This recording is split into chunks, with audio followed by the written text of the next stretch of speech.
माझं तिच्यावरती प्रेम आहे आणि ती जर माझी झाली नाही तर मी ती कोणाची होऊ देणार नाही. अशा पद्धतीची जी मानसिकता आहे, त्या मानसिकतेतनं किती भयंकर घटना घडू शकतात. कायद्याचा बालेकिल्ला नाशिक जिल्हा असं म्हटलं जातं. आता याच नाशिक जिल्ह्यामध्ये एक घटना घडली होती आणि ती घडली होती इंद्रानगर या भागामध्ये. तर वनसंपदा सोसायटी आहे. त्या सोसायटीमध्ये साधारणपणे 15-20 दिवसापूर्वी एक तरुणी राहायला आली होती. पेइंग गेस्ट म्हणून आलेली होती आणि तिचं शिक्षण वगैरे चालू होतं. आता त्या अनुषंगाने तिचं ती पोहोचली होती. नाव आहे वैष्णवी अनिल आवारे. आता ही जी तरुणी आहे ती मूळची आहे जळगाव अंमळनेर या भागातली आणि ती इथं आली आहे. एक 20 वर्षाची तरुणी आहे.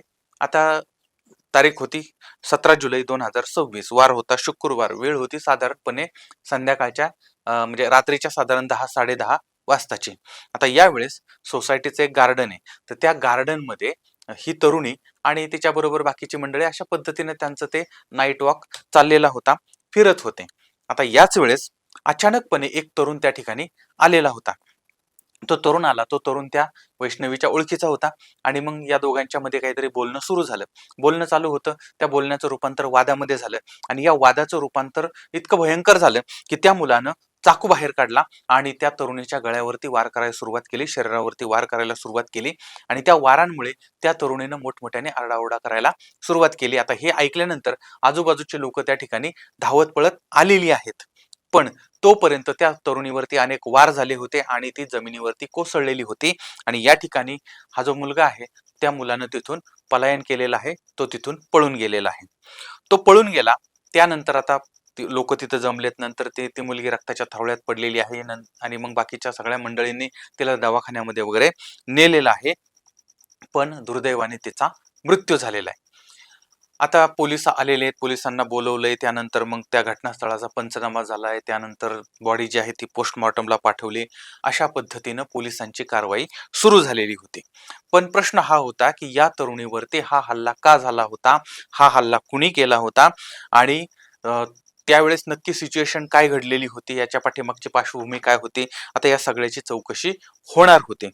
पोलिसांनी त्या भागातील जे सीसीटीव्ही फुटेज आहे ते फुटेज तपासलेलं होतं आणि रात्रीच त्या खुन्याच्या तपासाला सुरुवात झाली होती. खुनी त्याच परिसरात कुठेतरी असावा असं वाटत होतं आणि पोलीस रात्रभर तपास करत होते. आता हळूहळू रात्र सरत चालली होती आणि पहाटेचे साधारणपणे 3-3:30चा सुमार झाला आणि यावेळेस इंदिरानगर पोलिसांना माहिती मिळाली की त्या भागातलं जे जॉगिंग ट्रॅक आहे तर त्या ट्रॅकवरती एका झाडाला एक तरुण फाशी घेऊन लटकलेला आहे.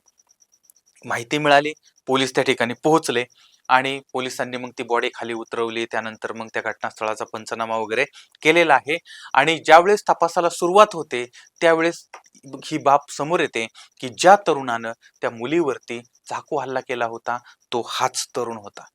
आणि ज्या वेळेस ही धक्कादायक बाब समोर आली त्यावेळेस अजूनच या प्रकरणाला वेगळी कलाटणी मिळालेली होती आणि याच्यामध्ये त्या तरुणाचं नाव समोर आलं. तो यवतमाळ या भागामध्ये राहणारा, नाव आहे साहिल अशोक लाव्हारे.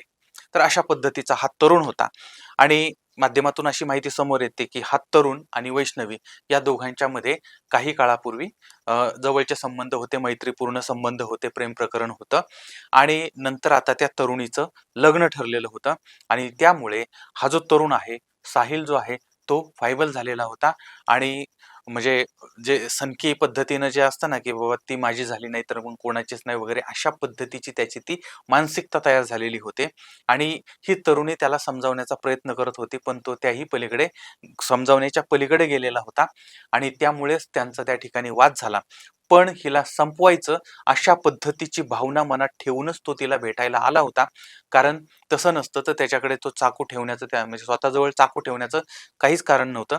पण तरी सुद्धा त्याच्याकडे तो चाकू होता, याचा अर्थ अगोदरचा पूर्वनियोजित अशा पद्धतीनं हे सगळं केलेलं होतं. हा सगळा प्लॅन होता आणि त्या पद्धतीनं त्यानं त्या मुलीवरती हल्ला केला आणि तिला संपवलेलं आहे.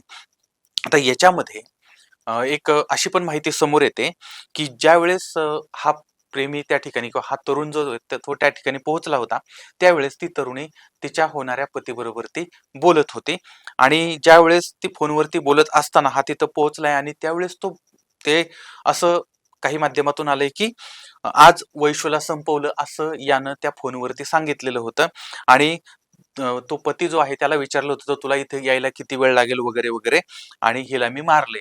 अशा पद्धतीचं ते बोलणं होतं. आता वास्तव काय आहे, सत्य काय आहे, नंतर या हत्येसाठी हेच कारण आहे, की याच्या पाठीमागे अजून काही कारण आहेत, तर याचा तपास चाललेला आहे आणि कदाचित याच्यामध्ये काही नवीन माहिती, वेगळी माहिती सुद्धा आपल्यासमोर येऊ शकते.